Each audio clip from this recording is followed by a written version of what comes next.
皆さんこんにちは。週末モデラーのじゅんさんです。長谷川24分の1ランサー 2000EX ターボ1982年1000コラリーの続きをやっていきます。今回はダッシュボード製作です。細かいパーツ分割と精密なデカールでめちゃくちゃリアルに仕上がりました。自分史上ベスト3に入るくらいの仕上がりです。前回シートベルトやドアパネルなどの内装を仕上げましたので、今回のダッシュボード製作でいよいよ内装が完成します。見どころは昭和メカパーツの塗り分けとデカールです。エアコンのメモリデカールなんてもう肉眼では読めませんけど、ちゃんとホットとかヒートとか書いてあるんです。メカ部分も2色で塗り分けてよりメカ感が出るように演出してみました。昭和の終わり頃に幼少期を過ごした僕にとってこういうメカっぽいメカがノスタルジックすぎてたまりません。この真っ白なパーツがリアルなダッシュボードに変化していく様子をじっくりお楽しみください。今回は本編最後に NG カット集もつけています。そちらもぜひお楽しみください。それでは本編をどうぞ。それでは割り組みから始めていきます。パーツ構成はダッシュボード本体、メーターバイザー、10席メカ、ステアリングコラム、ステアリングホイール、あとは中央部分のクリアパーツ2つとなっています。クリアパーツ非常に細かいので紛失注意ですね。この丸いのはクリアオレンジで塗装します。こっちの四角いのは無塗装の予定です。仮組みの時点でもうプルプル震えてますね。こんな感じです。メカ部分が分割されているので塗装しやすそうですね。下から見るとこんな感じです。垂直のパネルが昭和感を醸し出していてかっこいいですよね。どのような塗装にしていくのかご説明いたします。パーツを並べてみますね。ダッシュボード本体から見ていきます。ダッシュボードの全体をグレーで塗装します。ドア内張りと同じ色ですね。ペダル部分はセミグロスブラックにして、中央のパネルと助手席前面は艶消し黒にして質感を出したいと思っています。メーターバイザー、ステアリングコラムはグレーで塗装します。ステアリングホイールはグリップ部分を艶消し黒、スポークをセミグロスブラックにして質感の違いを出したいです。助手席メカはこのボタンが並んでいる箱の部分をゴールドにしようと思います。説明書の指定ではブラウンなのですが、メカっぽさを強調したいので、あえてここはゴールドでいってみようと思います。メカの土台部分は質感を足すため、セミグロスブラックにします。では塗装に進みます。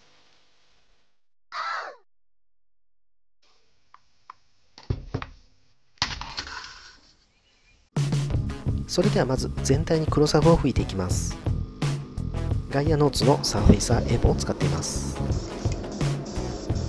パーツが真っ白なのでこのままグレーを塗装するとどうしても軽くなってしまいます。一旦真っ黒にすることにしました。こんな感じです。サフ吹き直後が一番かっこいいって思うのってあるあるですよね。続いてパネル部分の艶消し黒を塗装します。クレオスミスターカラー33の艶消し黒を使います。ペダルのセミグロスブラックも先に塗装しておきました。こちらもミスターカラーです。92番ですね。並行制作中のアベンタドールの塗装の時に塗装順を間違えてマスキングの面積とか回数が無駄に多くなった教訓を生かして、今回は面積の少ないところから塗装していくことにしました。黒下地に黒色なので変わり映えがないんですが、これで完了です。その他バイザーやコラム、昭和メカのサフ吹きもやっておきました。それでは塗り分けのマスキングいってみましょう。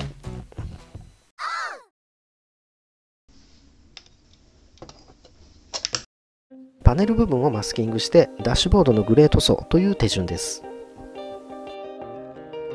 では早速いつものテープみじん切りから。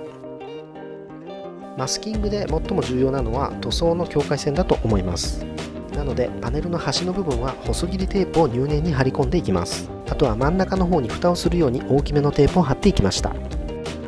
助手席側も同じく塗装の境界線をしっかり押さえて貼っていきます。直線はなるべく1本のテープで貼りたいところですが、長さの調整が難しいところは何枚かに分けて継ぎ足します。あとは中央部分を埋めて終わりです。ちょっとこの時この中央のメカが来るのを忘れてまして、テープで埋め尽くしたんですが後で気づいて剥がすことになります。こんな感じです。パネル部分にボタン類の突起があるのでどうしてもテープが密着しないです。横から見ると隙間が分かります。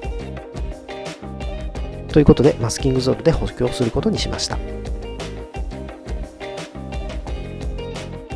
僕はまだマスキングゾルをうまく使いこなせていなくて、テープの補強として使うぐらいしか使えていないです。こんな感じでテープの上から隙間を埋めるように爪楊枝で乗せていきます。この時不必要なところにゾルが残らないように注意が必要ですね。こんな感じになりました。10席メカの接着部分はどのみち見えなくなるので、念のためレベルでマスキングゾルを塗っておくことにしました。面積が大きいところはちゃんとハケで塗っています。はい、こんな感じでマスキング完了です。続いて10席メカです。土台をセミグロスブラック、ボタンが並んでいるところをゴールドにします。セミグロスブラックは先に塗装しておきました。ここもしっかり境界線を押さえていきます。ピンセットで塗装を引っかいて傷にならないように気をつけて行いました。はい、凹凸のある立体的なマスキングになりますので、塗り分けラインをしっかり押さえつつ、後でマスキングゾル補強です。こういう細かいところはどうしても細切りテープを重ねることになりますので、そういう意味でもゾル補強が必要ですね。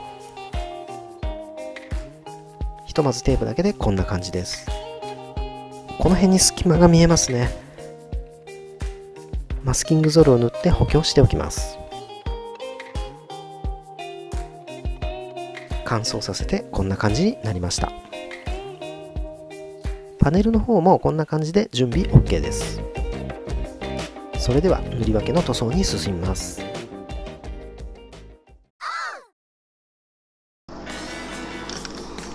ダッシュボードのグレー塗装です。塗料はクレオスナンバー116ブラックグレーです。下地に黒サブを吹いているので発色がいいですよね。バイザーなど同じグレーのパーツも塗装しておきました。メカのパーツ塗装を行います。マスキングした後、ゴールドの下地として先にツヤ黒を吹いておきました。クレオスのリノーブラックを使っています。で、この上に吹くのがミスターカラースーパーゴールドです。スーパーメタリックシリーズは仕上がりが綺麗で気に入っています。メタリック塗装をしていきます。ちょっと反射している上に微妙にピントが合ってないのが辛いですね。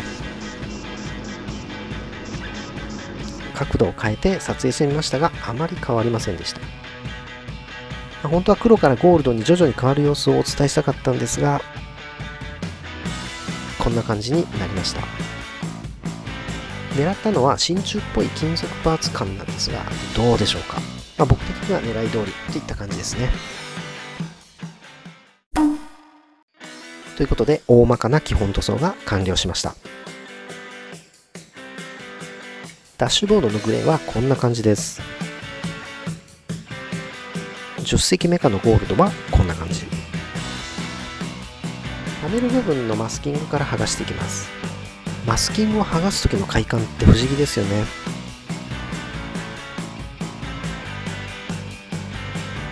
吹き込みもなくいい感じです。10席も剥がしていきましょう。マスキングゾルの膜を剥がすのがまた快感ですね。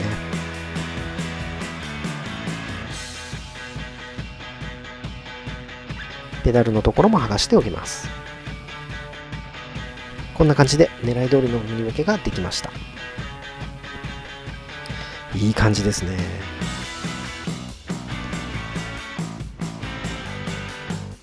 ペダル部分、後でエッチングパーツを貼ります。続いて10席メカです。セミグロスブラックとゴールドの境目がうまくできていればいいんですが、どうでしょうか。マスキングゾルが効いているのが分かりますね。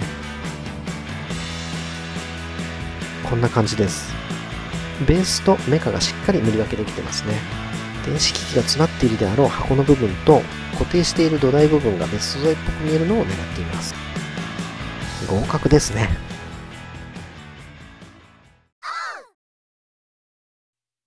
細かいところを塗っていきます。説明書の塗装指示を確認していきましょう。この辺のエアダクトが艶消し黒ですね。あとパネルのボタン部分をシルバーにします。このクリアパーツはクリアオレンジですね。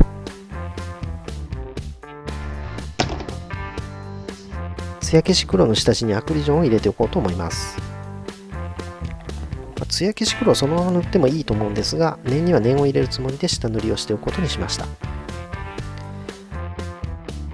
とは言っても厚塗りになってモールドを潰さないように注意しながらはみ出さないように塗っていきました。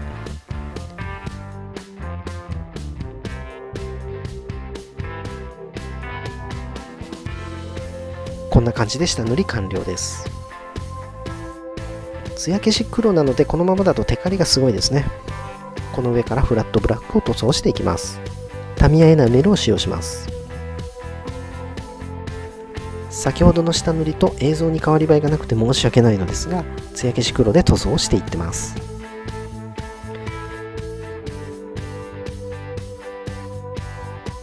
微妙な違いなんで艶消しの質感が分かりますでしょうか。続いてボタン類をシルバーでちょんちょんとやっていきます。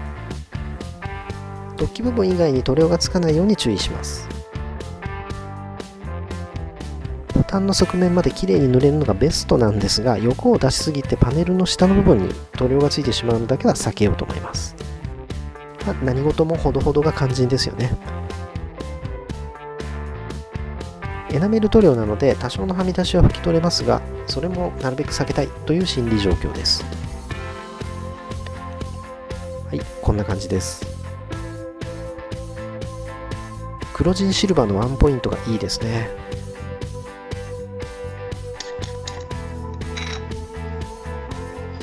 次はクリアパーツ塗装です。このサイズめちゃくちゃ小さいですね。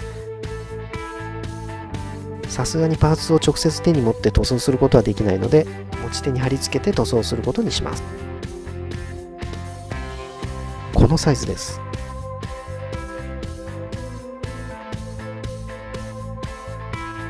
タミヤエナメルのクリアオレンジを使います。クリアパーツの塗装は基本裏側から塗るようにしています。特に理由があるわけではなくて、この方法しか知らないのでそうしてます。はい、こんな感じでしっかりオレンジを塗りました。細部の塗装も終わったのでデカールを貼っていきます。この辺の細かいデカールたちですね。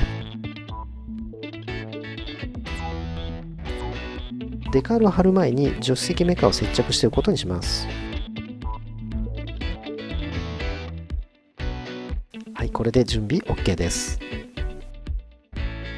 まず最初はメカのボタン部分。計算機みたいに数字が並んでます。小さいですね。ピンセットでつまむのも一苦労です。パーツはボタン部分がへこんでます。デカールをへこみになじませるのが大変そうです。タミヤのマークフィットを使って少しずつ軟化させます。じっくり時間をかけて押し付けて型にはめていくイメージですね。はい、数分間格闘しましてこんな感じになりました。いいですね。次はさらに難関です。深い溝の部分にこのデカールを入れていきます。これもまたつまむだけで息が詰まりそうですね。デカールには柄の部分の周りにのりしろのような部分があります。こういった溝にデカールを貼るとき、そののりしろが引っかかるんです。なので軟化剤で少しずつ柔らかくしながら徐々に押し込む必要があります。うわー、破れちゃいました。まあこういうことはよくあるので焦らずにリカバリーしていきます。たとえちぎれてもつなげちゃえばいいんで大丈夫です。むしろちぎれたことで溝の隙間に入れやすくなりました。なんて内心めちゃくちゃ焦ってますけどね。なんとか中年のリカバリーで乗り切ることができました。いい感じですね。ちぎれたとは思えない仕上がりです。はい、メカの最後はブルーの4連ポッチです。もうこのサイズに慣れてきましたね。はい、嘘です。慣れません。プルプルしてますね。すいません、ピントがうまく合ってなくて申し訳ないです。ここもしっかり押さえて密着させます。これでメカ部分のデカール完了です。デカールの威力最強ですよね。情報量が一気に増えてリアルになりました。続いてメカの土台コーションデカールです。ちょっとマークフィットつけすぎてる感じがしますね。突起部分を囲むように L 字型になったデカールですので、位置決めには注意が必要です。爪楊枝で微妙な位置調整をしていきました。いいですね。黒に黄色の文字っていうのがまた映えますよね。ステアリングホイール中央の3ダイヤも貼っておきます。3つビシッとって感じですね。ここは凹凸も隙間もない部分なんですんなり貼ることができました。こんな感じです。ここもどっか昭和レトロ感ありますよね。最後はメーターパネルです。この辺りに貼っていくんですが、位置が分かるようなモールドはありません。バイザーの位置を確認しながら貼る場所を探ります。大体の位置を覚えておいて貼るしかないですね。はい、さっきまで極小デカールばっかりだったんで、なんかでかく感じますよね。今回初めてスライドマークをスライドさせてます。微妙な位置調整です。こんな感じです。大体合ってると思うんですよね。それではどんどん取り付けていきます。メーターバイザー、メーターデカールの位置良かったようですね。こんな感じです。覗き込んだ奥にメーターが見える感じがかっこいいです。続いてステアリングいきます。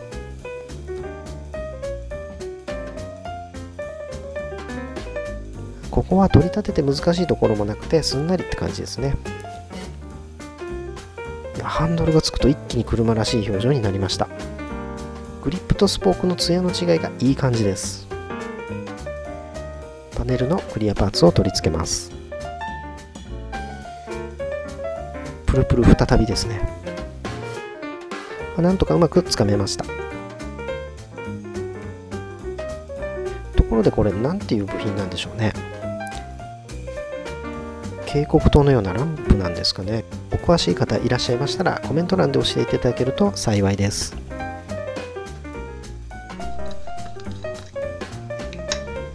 もう一つのクリアパーツも取り付けます。このパーツも何なのかよくわからないんですよね。一つだけ分かっているのはなんかかっこいいってことですね。こんな感じです。普通の乗用車にはないメカ感がたまらないですね。ここで一つ気づきました。デカールの貼り忘れがありました。パネルのところに貼るデカールが2つ残ってました。これ肉眼では文字は読めませんよね。よーく見るとアッパーとビローの文字が書いてあります。下のボタンのラベルだとわかるんですが、これ何に使うんでしょうね。はい、こんな感じです。細かいですね。続いてエアコンメモリのデカールです。いや、これも細かすぎて文字が読めません。エアコン調整のつまみモルドの間に貼ります。軟化台でじっくりなじませていきます。爪楊枝の先で微調整してなんとか貼り込むことができました。パネル文字のデカールが入ったことでかなりディテールアップできました。もう一つ助手席ボードにランサーのロゴです。はい、これで本当にデカールも完了です。改めて全体をじっくり眺めてみましょう。細かいパーツとデカールがいい味出してますね。ここでダメ押しでエッチングパーツの取り付けです。ペダルのエッチングパーツといっても踏み込みの面だけです。アベンタドールのペダルパーツを経験した僕はもう恐れるものはないですね。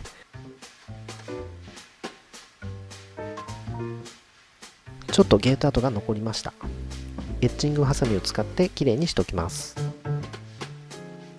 ペダル面に貼り付けていきます。このエッチングパーツもセミグロスブラックで塗装する指示にはなっていますが、黒くするとせっかくのディテールが目立たないので金属色のまま使います。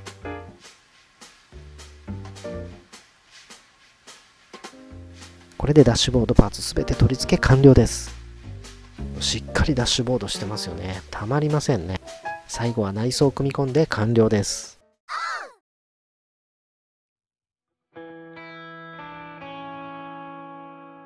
では内装パーツにダッシュボードを組み込んでいきます。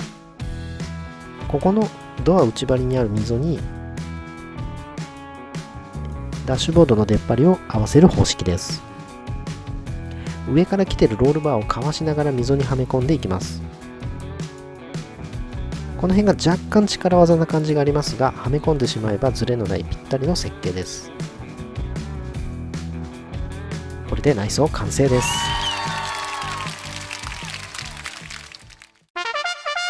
さあじっくり見ていきましょ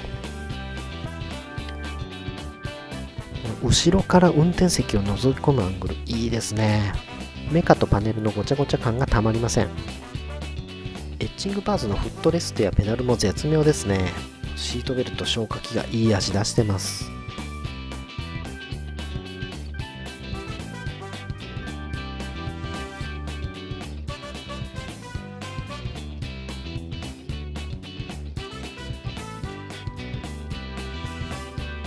はい、ということで今回の動画はここまでになります。最後までご視聴いただきありがとうございました。また次の動画でお会いしましょう。今回は動画の最後に映像特典として NG シーンを入れてます。ここまで見ちゃったあなた、ついでに最後まで見ていってくださいね。それではまた、バイバイ。